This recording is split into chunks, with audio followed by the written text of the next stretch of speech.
Welcome to First Sleep Aid, calm stories to help you unwind, learn, and fall asleep. From true crime to curious facts and thoughtful ideas, always softly spoken. Subscribe now and take a deep breath. You're in good hands. Welcome to the Deep Dive. Today we're taking you back to October 1986 to a quiet corner of Brighton, England. It's a story about two 9-year-old girls, Nicola Fellows and Karen Hadaway, whose lives were tragically, brutally cut short. And this deep dive, well, it goes beyond just the chilling facts of the crime itself. We're really going to explore the very nature of justice, the incredible resilience of family, and how truth, even when it's buried for decades, can eventually find its way out. Yeah, we're aiming to get past the headlines here to really understand the complex, intricate layers of this extraordinary case. It's a story that still echoes very deeply in Brighton today. So let's set the scene. We're in Brighton's Mulsicum estate, early October 1986. There's the sense of ordinary life, a kind of safety that comes from routine. Absolutely. You can picture it, can't you? Autumn setting in, the leaves on the South Downs turning those rust and gold colors. They're drifting down, settling in the streets around the schoolyards. Yeah, that specific quiet you get in England in the autumn. Kids are probably out trying to catch the last bit of sun their voices carrying on the air. And Mulsicum itself. It's a council estate, mostly post-war homes, kind of tucked between the hills and, the railway line nearby. It's just normal life. School runs in the morning, people coming home from work in the evening, maybe radios playing behind curtains. It's that predictability, that familiarity that makes a community feel, well, safe. And right in the heart of this everyday world, you had these two little girls, Nicola Fellows and Karen Hadaway, 9 years old, completely inseparable. It wasn't just that they lived near each other, was it? It sounds like they had that really intense childhood friendship, the kind with its own secret language. Exactly. Shared secrets, skipping ropes, packed lunches together at school. Nicola, she was a lively one, apparently. Freckles, full of energy, loved dancing, a bit bold maybe. Lived with her dad, Barry, and stepmom Susan. And Karen. Karen was quieter, more sensitive, lived with her mom, Michelle, and siblings. People remember her shy smile, her really neat handwriting. They just complimented each other, Right. That sort of innocent, pure childhood bond. It paints such a picture of ordinary life, doesn't it? That feeling of safety you get from routine, which just makes what happened next feel even more jarring, more horrific. It really does. And that sense of safety, it wasn't quite absolute. There was this sort of underlying thread of anxiety, particularly about one place nearby. Wild Park. Ah, right. Wild Park. Even before the murders, it had a bit of a reputation. It did. Even within Mulsicum's routine, Wild Park felt different. Parents always warned kids, don't go there, especially not late, not near dark. It was known for being a bit wild, literally. Narrow paths, dense bushes, easy to get lost. The place teenagers might go to escape, maybe. Drink, smoke, that sort of thing. Yeah, exactly. That kind of untamed edge on a settled community. But there were, well, darker whispers too. Talk of a man. Vague descriptions, though, right? Like local myths almost. Very vague, often conflicting. Some people mentioned a blue tracksuit, which is a detail that kind of stuck. Others remembered a dog he supposedly had, an English setter, maybe a bit intimidating. But mostly dismissed as just talk. Mostly, yeah. People reassured themselves.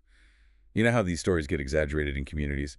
But still, it created this low-level anxiety, this premonition, almost. And tragically, that premonition became reality. On October 9th, 1986. That evening, Nicola and Karen were last seen walking towards the park, toward those iron railings where the woods begin, waving to friends, laughing, skipping, just being kids. And then as dusk started to fall, nothing. Silence. And that silence, it changes everything, doesn't it? A familiar place suddenly becomes That's terrifying. what it absolutely does. It reshapes it instantly, permanently. So let's reconstruct that day, Thursday, October 9th. The school bell rings at Mulsicum Primary just before 3 p.m. Kids everywhere. Yeah, the usual end-of-day chaos. School bags, lunch boxes, excited chatter about the afternoon ahead. Nicola and Karen were among them, just like any other day. Karen went home briefly first, apparently. She did, yeah. Dropped her stuff off. But you know that feeling kids get, that pull to go back out, stretch the day just a bit longer. Definitely. And Nicola was ready. Already changed out of her uniform, ready for whatever they were planning. They met up somewhere nearby, their usual spot, no need for words, just understood. And they were seen later on. Around 5 p.m., near a little shop on Lewis Road, buying sweets probably. A neighbor saw them, said they looked happy, carefree, just in their own little world. But then, closer to the park. By 5:30 p.m., yeah, near Wild Park. Dusk was setting in, the light fading. They were near the edge, near those railings again. And then they vanished.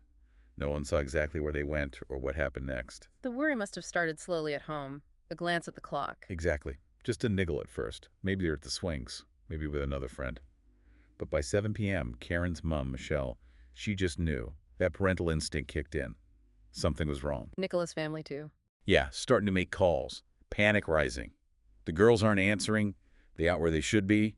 By 8:30 p.m., it's full-blown panic. Police are called. And the neighbors start searching. Immediately.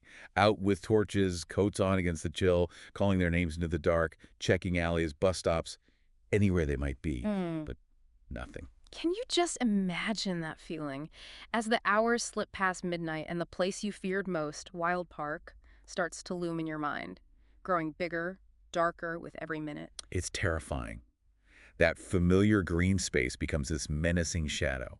Somewhere in there, two little girls who walked out of school into the sunshine were just gone. By the next morning, Friday, October 10th, that initial worry on the Mulsacum estate, it had morphed into this huge collective alarm. The search was massive now. Maybe 200 residents out, alongside police patrols. Everyone just desperate. Fathers, mothers, teenagers, all searching. Exactly. And a police helicopter overhead, its searchlights sweeping across roofs and trees. That metallic whirring sound against the quiet dawn. Still nothing. And it's around this time that Russell Bishop turns up. Yes. Russell Bishop. 20 years old, a local roofer, familiar face on the estate. He comes forward, wanting to help. But he brings his dog, Misty, an English setter. And he makes a point about the dog. He does, yeah. Tells the police this detail, sort of unprompted, that she's worth £17,000, insured, trained to track scents. It struck some people as odd. A bit too precise, maybe? He seemed very keen to be involved. Very keen. Joins the search party near the edge of the park, calls out the girls' names, points towards bushes, almost directing things. He really inserted himself into the center of it all. How did people react to that? Was it seen as helpful or something else? It was ambiguous, wasn't it? Some later said he was too eager. His helpfulness felt almost like a performance. But others thought, well, who wouldn't want to help find two missing kids from their street? Yeah, in a crisis like that, it's hard to know how to interpret someone's actions, isn't it? Absolutely. And as dawn broke, the search really zeroed in on Wild Park itself. It wasn't a neat park, remember? Rough ground, hills, thick undergrowth, a place kids might explore, but also a place things could be hidden. And then the discovery. Just after sunrise, two schoolboys, Kevin Rowland and Matthew Marchant, they'd joined the search too. Kevin apparently stumbled, caught his foot near a thicket just off the path. And saw something? He saw a flash of blue first, a jacket, and then two small bodies, curled up, almost looking like they were asleep. Oh, God. How did they react? They didn't scream, they just ran. And then Yeah. this absolute silence fell, a silence unlike any other, the horror of what they'd found. That image. Two young boys looking for a clue, finding Matt instead. It's just unbearable. So by 8 a.m. on October 10th, Wild Park is utterly transformed. Completely. Police tape everywhere, blue and white, crisscrossing the paths. The focus is now on that one thicket, barely visible from the main path, an overgrown, sort of natural alcove. Hidden. Very hidden. And inside, Nicola and Karen, side by side. Karen's body was partly covering Nicola's, which some later interpreted as maybe a final instinct to protect her friend. But their faces looked peaceful. Eerily serene, yes, which just made the reality even more horrific. They'd been strangled. Later tests confirmed sexual assault, and that were found. It suggested the bodies had been deliberately positioned, staged. Clothing disturbed as well? Yes, tellingly so. Silent clues. The thicket had hidden them overnight, but now the truth was exposed. The scene is sealed off quickly. Forensics arrive. By 8:30 a.m., yes, meticulously sealed. A heavy silence falls as the forensics team start their work. Parents are gently told the unbearable news. Families shattered instantly. And the news spreads through Molosacum like wildfire. Shocking speed. Grief, disbelief, but real understanding. That came much slower. How could this happen here? Who could do this? The whole atmosphere must have changed. Suspicion, fear. Absolutely. The estate pulsed with it. Kids kept inside, strangers eyed warily, even friends looking at each other differently. Trust just evaporated. Wild Park wasn't just woods anymore. It was a site of violation. You mentioned an officer found that scene particularly haunting. Yes. Years later, he said it wasn't the gore that stayed with him, but the silence. The stillness of two girls in their school clothes, stolen from the world before they even had the chance to begin. And the one question hanging over everything. Why? Just why? So Wild Park is now a major crime scene. Tents go up, officers are working meticulously. But you mentioned earlier the initial investigation. It faced immediate criticism. It did, yes. In those crucial early hours, despite the obvious brutality, there's a sense of, well, complacency almost. Certainly carelessness by today's standards. Some basic procedures were just missed. Which procedure specifically? Crucially, no core body temperature was recorded. That could have helped narrow down the time of death. No soil samples were taken from under their fingernails, potentially vital evidence. No wider sweep of the area either. No comprehensive environmental sweep beyond the immediate den. And even things like measuring ligature bruising weren't done properly. It was described as an antiquated method, relying more on intuition than the rigorous science needed. These mistakes would have huge repercussions. But even with those missteps, suspicion started to focus quite quickly. It did, almost immediately, on Russell Bishop, the young man who'd been so visible in the search. Because he'd inserted himself into the narrative. Partly that, yes, but also his statements during interviews were incredibly contradictory. He claimed he'd seen the girls, but his reasons for being in the park kept changing. What reasons did he give? Oh, it was all over the place. First, he said he was there to steal a car, then just walking Misty, his dog, then visiting his girlfriend, then buying cannabis. One story after another, none of them lining up. And the claim about finding the bodies. That was a big one. He claimed he was one of the discoverers, even said he'd checked Nicola's pulse, touched her neck. He said blood found on his clothes came from that. But the boys who found them didn't remember him being there. No. And the police started thinking, if you're innocent, why keep lying? It just didn't make sense. Was there any physical evidence linking him at that stage? Early bits started to come in. A blue sweatshirt, found discarded near the scene, looked like one he wore. Witnesses placed him near the park that evening. And some early fiber analysis suggested links between the girl's clothes and his home. But not a strong case. Not by 1986 standards. It was circumstantial, hampered by those initial forensic failures. But it was all they had. 5 weeks later, Bishop was arrested and charged. It should have been the start of getting justice. It should have been. Instead, it became this cautionary tale, really. A story of misdirection and ultimately a betrayal of justice. So about a month after the discovery, November 3rd, 1986, Russell Bishop is arrested. Quietly, apparently. No drama at his flat, just officers telling him he's suspected of the murders. And the case against him was purely circumstantial at this point. Entirely. But the police felt they had a pattern, albeit a fragile one. The key piece was that blue Pinto sweatshirt found near the scene. The one with blood stains and a stretched collar. That's the one. Bishop denied it was his, flat out. But several witnesses said they'd seen him in it. Even his partner at the time, Jenny Johnson, later confirmed it was his, said she'd washed it. What other evidence did they have? Microscopic fibers from the girl's clothes were traced back to his home and car, suggesting contact. And tiny blue paint specks on the sweatshirt matched paint he used at his roofing job. Little things, but they started to build a picture. But the big limitation was the forensics of the time, no DNA profile. Exactly. Mid-'80s science just wasn't there yet. They could do blood types, basic fiber matches, but nothing like the definitive DNA profiling we have now. They needed much larger samples back then.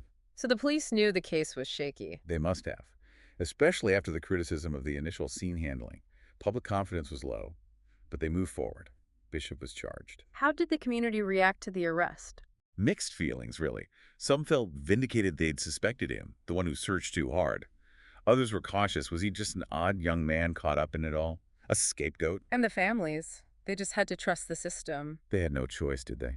Desperate for answers, for someone to be held accountable, they put their faith in a system working with the tools it had. But even before the trial, the defense was finding holes. No eyewitnesses, no confession, no direct physical link to the moment of the murders. Just fibers, stories, and unease. Pretty much. The trial was set for summer 1987 at Lewis Crown Court.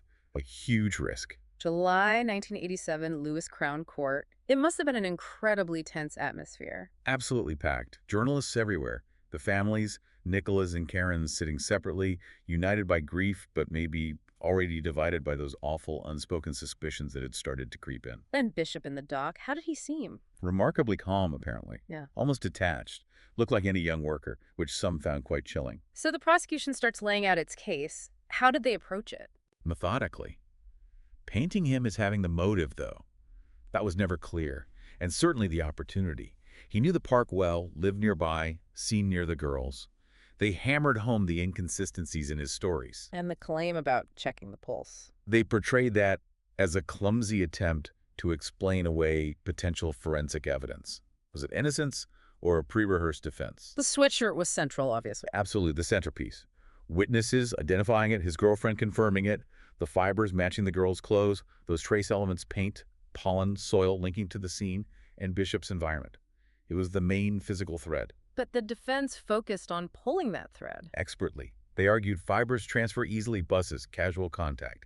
Bishop stuck to his story, never owned it. Witnesses were unreliable, his girlfriend was pressured by police. And the lack of direct evidence. That was their strongest point. No fingerprints, no semen match, no eyewitness to the actual murders. And crucially, the science couldn't pinpoint the time of death or definitively place Bishop in that thicket at the exact moment the girls were killed. It was all suggestive, they argued, not conclusive. Reasonable doubt. Then Bishop himself testified. He did. Came across as composed, maybe even flat, denied everything, said he'd gone for a walk, maybe saw them, maybe not, couldn't really recall. How did that play? For the prosecution, it was obvious evasion. But for some jurors, maybe his calmness, his firm denial, planted that seed of doubt. The case rested so heavily on inference. So after weeks of this, the jury retires. Lewes Crown Court, December 1987. And they weren't out for long. Shockingly brief. Just over 2 hours. You can imagine the tension when they came back. Absolute silence in the court. And the verdict? Not guilty, on both counts. Bishop's reaction? Barely moved, apparently. Just a quiet sigh. He was free to go, walk straight out of court, legally innocent. The families must have been devastated. Utterly. Michelle Hadaway collapsed. Barry Fellows was just stunned, couldn't believe it. The implications were terrifying. And the public reaction, if not Bishop, then who? Exactly. Suspicion didn't disappear, it just shifted.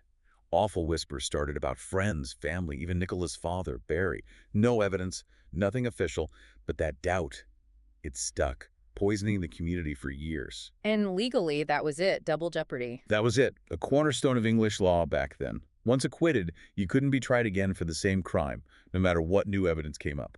The verdict stood. So trust in the justice system was fractured in Brighton. Deeply fractured. It became this rupture, this wound that wouldn't heal. A legal silence fell over the case. And Bishop? He just slipped back into life on the estate. Stayed in Brighton. Resumed relationships, worked odd jobs. Blended back in almost. But that shadow, everyone knew, everyone remembered, it never really went away. It's devastating, isn't it? The impact of a failed process on everyone involved. Immense. Not just the families, but the whole community's sense of safety. But, justice. They could have a long memory. And science, as it turned out, doesn't easily forget either. So after that acquittal, life didn't just go back to normal for the families. It sounds like it completely unraveled. It did. Grief is one thing, but grief mixed with that profound sense of injustice. It's corrosive. Yeah. Their daughter's murdered, their faces everywhere, and the man they believed responsible walks free. And the case was just closed. No further investigation. Officially, yes. Yeah. Double jeopardy meant the police couldn't reopen it without something truly exceptional, which didn't exist then. So it was just this agonizing wait. Waiting for a miracle, really. Michelle Hadaway, Karen's mother, she kept fighting, though. Relentlessly. It became her quiet war. Year after year, writing letters, police, politicians, lawyers begging for a review, for anything. And she kept Karen's clothes. Meticulously. Put them in vacuum-sealed bags, like sacred relics. She had this almost desperate faith that one day, science would advance enough to find the truth hidden there, even if the legal system had failed. That's incredible foresight, or just sheer hope. A bit of both, perhaps. But while she was doing that, things got even worse for Nicola's father, Barry Fellows. Because the suspicion started to turn towards him. Unbelievably, yes. In the absence of answers, some people, even whispers within the investigation, started looking at Barry. His quiet, stoic grief was misinterpreted as coldness. And there was absolutely no evidence. None whatsoever. No cause, no logic, just rumor. There were even suggestions the injuries pointed to someone Nicola knew well. It was insidious, this quiet accusation that never fully formed, but just hovered. God, a burden on him, losing his daughter, then facing that suspicion. Unimaginable. His marriage broke down, family life fractured. He stayed in Brighton, but always under this cloud, a prisoner of unfounded whispers. And Karen's family? Michelle struggled immensely too. Separated from her partner, raising your other kids, but always with that gaping hole, that constant ache. Meanwhile, Bishop is living freely nearby. Yeah. Fathering children, working, blending back in. A ghost in plain sight. The shadow was still there, unspoken but present. It just shows the damage unfounded suspicion can do when truth is denied. It's a terrible cruelty, isn't it? A second trauma. And all this time, in an evidence locker somewhere, that blue sweatshirt, bagged, sealed, just waiting. For years, that legal barrier, double jeopardy, seemed insurmountable. The Babes in the Wood case was effectively frozen. Can you remind us why double jeopardy was considered so important? Well, its origins go way back. It was designed to protect individuals from being repeatedly harassed or prosecuted by the state for the same crime after being found innocent. A fundamental safeguard against state power. But cracks started appearing in that principle. They did, in the 90s and early 2000s. High-profile cases like Stephen Lawrence's murder, where the initial prosecution failed despite strong suspicions, really brought it into focus. And other cases, too. Yes, cases like Billy Dunlop and Julie Hogg, where DNA evidence emerging later pointed clearly to guilt after an acquittal. It highlighted situations where the law seemed to protect the guilty because of earlier failures. So public pressure started to build? Huge public outcry, campaigns demanding change. People felt the law wasn't keeping pace with science or a modern sense of justice. And that led to the legal change. Yes, the Criminal Justice Act, 2003, which came into force in 2005. It was a massive shift. For the first time, double jeopardy could be set aside, but only in very specific, exceptional circumstances. What were those circumstances? Three main conditions. One, there had to be new and compelling evidence, something genuinely unavailable at the first trial and strong enough to likely secure a conviction. Think significant DNA evidence. All right, what else? Two, the original offense had to be very serious, punishable by life imprisonment. And three, the Director of Public Prosecutions had to personally approve reopening the case. High hurdles. So it wasn't opening the floodgates, but it did unlock a door. Exactly. A small, narrow door, but unlocked. It offered hope, legally viable hope, to families like the Hataways and Fellows for the first time in decades. It's fascinating how societal pressure and evolving ideas of justice can change even centuries-old legal principles. It really is. But the law change alone wasn't enough. The police still needed that new, compelling evidence to walk through that door. And the key lay hidden in that old evidence bag. Waiting. In the fibers of that sweatshirt, the faintest traces of DNA, waiting for science to finally give them a voice. So for nearly 20 years, that blue Pinto sweatshirt just sat there, unremarkable, evidence from a cold case. Yeah, just folded in a bag. But forensic science wasn't standing still. It was undergoing this quiet revolution. Particularly DNA profiling. Hugely. In the early 2000s, the techniques became incredibly sensitive, incredibly precise. Things that were impossible in 1986 were now becoming routine. Had the police looked at the case again before this? Oh yes, several times in the 90s and early 2000s, pushed by the families. But the samples were often too degraded, or the tech just wasn't quite there yet. And double jeopardy was still the major block until 2005. So it needed everything to align. The law changed, the science, the persistence. Exactly. And that alignment finally happened around 2013. Sussex police launched a really serious cold case review, determined to use every modern technique available. Focusing on the sweatshirt? Absolutely. Forensic scientists were tasked specifically with re-examining it, using new methods like low copy number DNA analysis. What does that involve? It allows them to get a DNA profile from incredibly tiny amounts of material, just a few skin cells maybe, recovered from fibers, elastic cuffs, seams, stuff that was previously considered unusable. It's painstaking work, finding a needle in a haystack. And the results this time? They were described as stunning, truly game-changing. They found Karen Hadaway's DNA on the inside collar of the sweatshirt. Wow! And Nicholas? Her DNA was found on both the inside and outside surfaces. But critically, buried deeper in the fabric near the neck and shoulder, they found a mixed DNA profile that included Russell Bishop. A direct link. What was the probability? Astronomical. 1 in a billion. Statistically, it had to be him. Was there other forensic evidence, too? Yes. Improved trace analysis backed it up. Those blue paint particles from his workplace were confirmed. Canine hairs, likely from Misty, his dog, found on the girl's clothing. And ivy pollen, matching the specific type in the wild park den, lodged deep in the sweatshirt's weave. It was a complete picture, finally. A forensic fingerprint, linking time, place, victims, and Bishop. Undeniable. So the Crown Prosecution Service reviewed it again. They did, under the new rules for new and compelling evidence. And this time they concluded there was enough. More than enough. Russell Bishop was rearrested in 2016. It just shows, doesn't it? The smallest piece of evidence holding the most powerful truth, just waiting for science to find it. Precisely. This time, he wouldn't just be facing suspicion, he'd be facing science. So the breakthrough wasn't a sudden confession or a new witness stepping forward after all those years. It came down to that piece of cloth, that sweatshirt, and the microscopic traces it held. Which science could finally unlock. Exactly. That Pinto sweatshirt, always central but previously ambiguous, could now speak with genetic certainty thanks to low copy number DNA analysis. You explained that involves amplifying tiny amounts of DNA? Tiny degraded amounts, extracting genetic material from just a handful of cells, maybe skin cells shed onto the fabric. It requires incredibly careful work, meticulous extraction from seams, fibers, under strict anti-contamination rules. And the specific findings were crucial. Karen's DNA on the collar. Inside the back collar, yes. An area unlikely to get DNA on it through casual transfer. It suggested direct contact with her neck, terrifyingly intimate. And Nicola's DNA on both surfaces. Suggesting a struggle, perhaps, and then Bishop's own DNA mixed in deep within the folds of the fabric. The prosecution argued this wasn't just transfer. No. They argued it was presence. Proximity. Proximity to the murders themselves. It couldn't be explained away by coincidence or casual contact anymore. And the other forensic evidence reinforced this. Absolutely. The paint flakes from his work, the dog hairs matching Misty found on the girl's clothes, the ivy pollen from the specific den in Wild Park found in the sweatshirt's weave, it all created this lattice of connection. Biological, environmental, circumstantial, all pointing one way. It wasn't hunches anymore, it was data.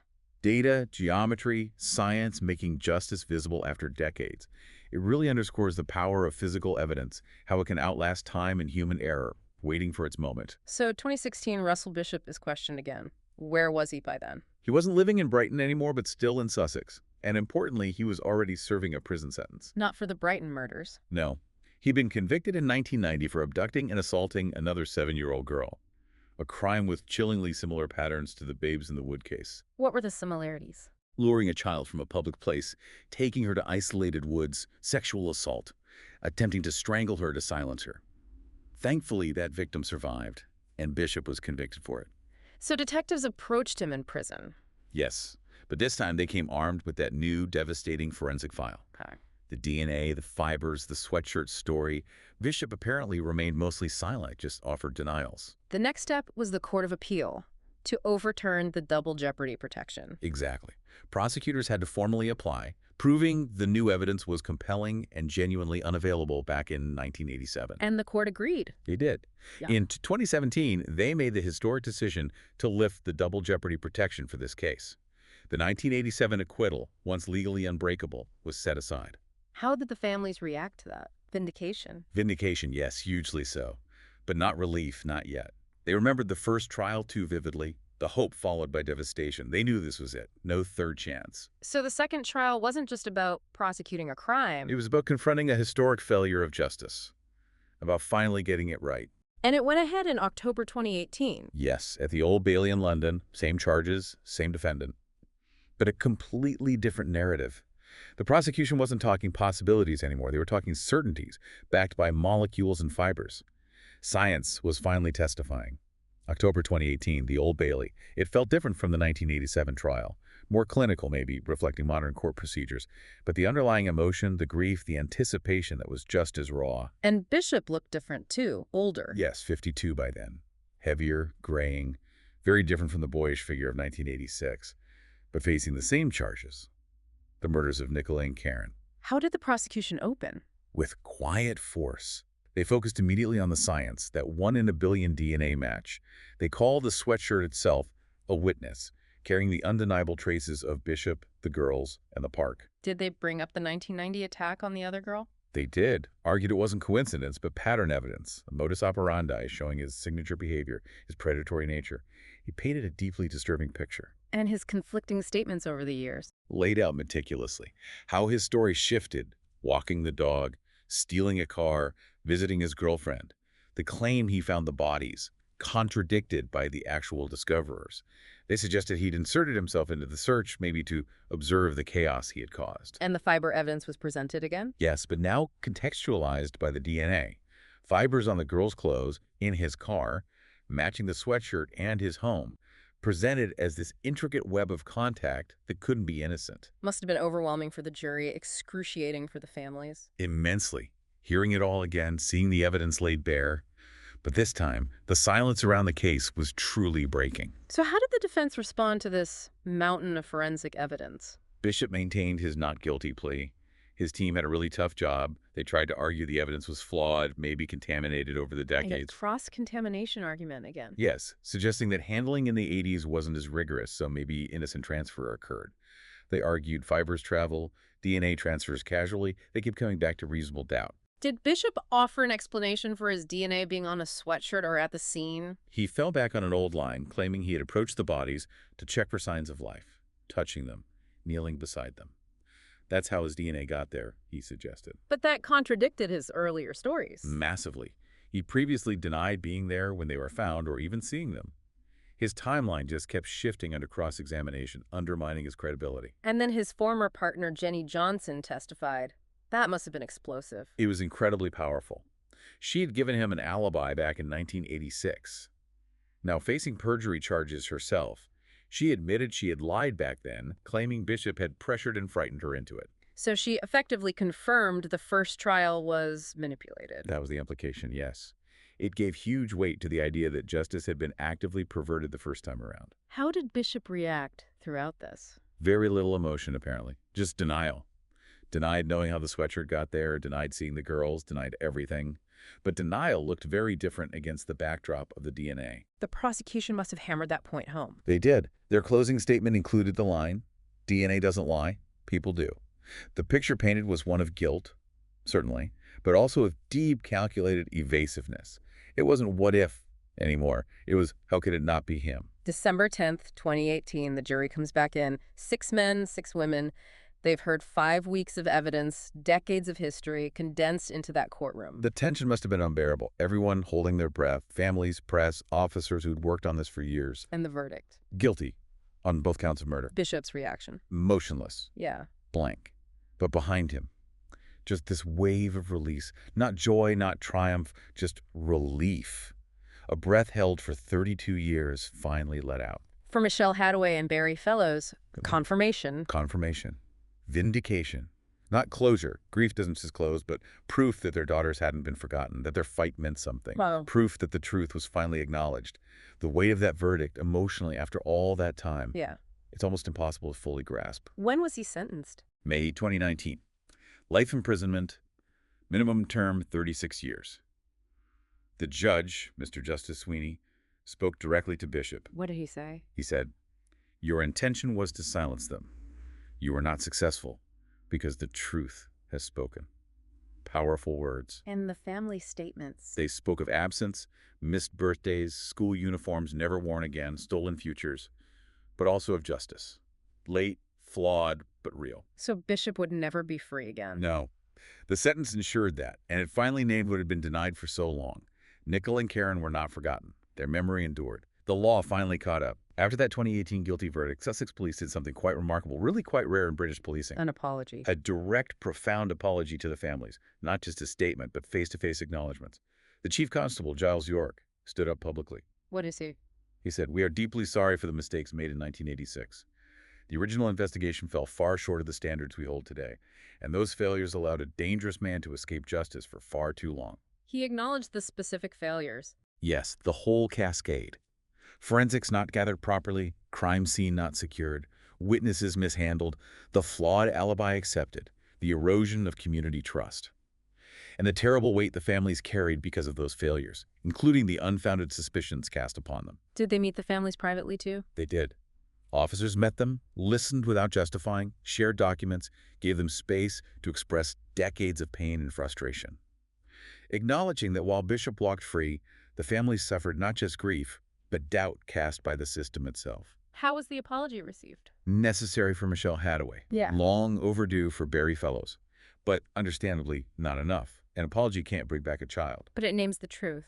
Exactly. And after decades of elusive truth, that naming matter, it said, "We failed you. You were right to fight. Your daughters were never forgotten." That institutional courage to admit profound failure, it's significant. It offers dignity.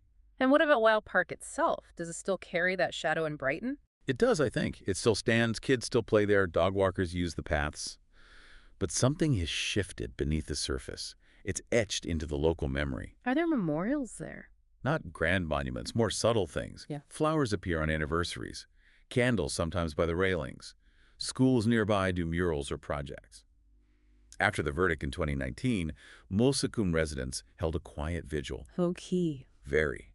No media, just neighbors with lanterns, reading poems, saying the girls' names aloud, as if trying to undo the silence. So their names are remembered in the community. Definitely. In classrooms, in safeguarding policies, police training.